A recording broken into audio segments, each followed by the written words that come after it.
mahusay na performance, ha? No, salamat din po. Huwag po kayo mag-alala po, nag-oras, mabuli po ako. Salamat, Mikay. Alam mo naman kailangan namin ng mga volunteers na katulad mo. Ikaw, Gino. Ma'am, ako pong bahala. Magpapadala po ako ng mga laruan dito. Ay nako, huwag na po kayo umasa dyan. Puro salita lang po yung wala kayo mapapala dyan. Sigurado bang hindi kayo? Daig niyo pa kasi ang mag-asawa kong magtalo, eh.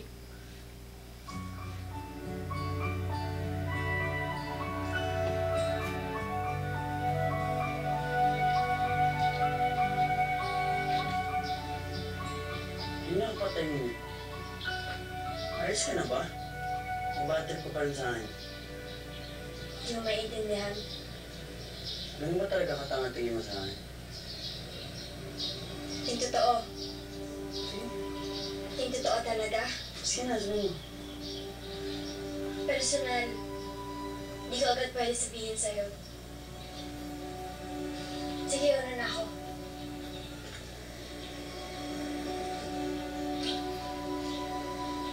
Okay.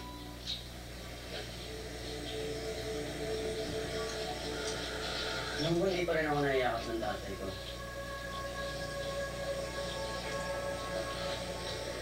Graduation ko.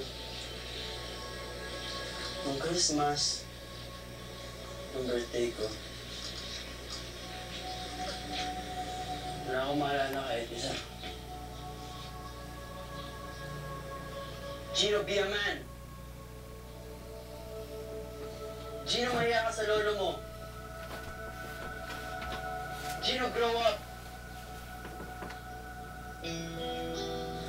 Kaya nung sinabi mo hindi ka maintindihan yung mga bata sa bayan mo, hindi totoo yun.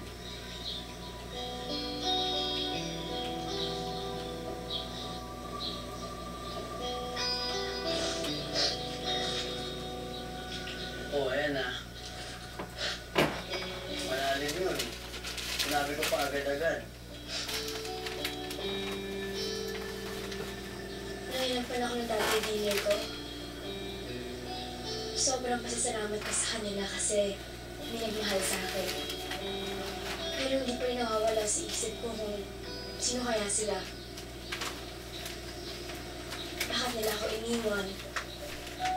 O bakit hindi mo na nila ako hinana?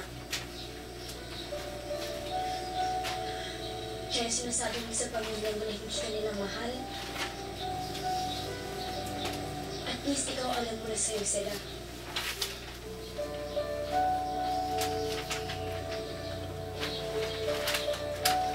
Kaya Gino, kaya mo na ako layuan.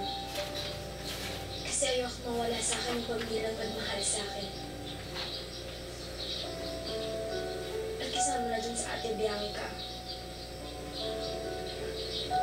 Kapatid mo yun?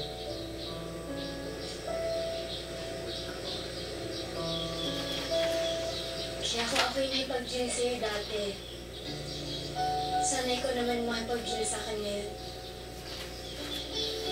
Ginalayuan mo na ako.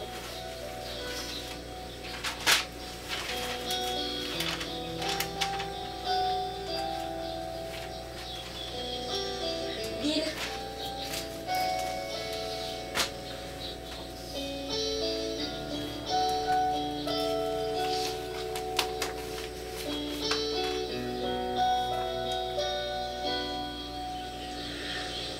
Deal.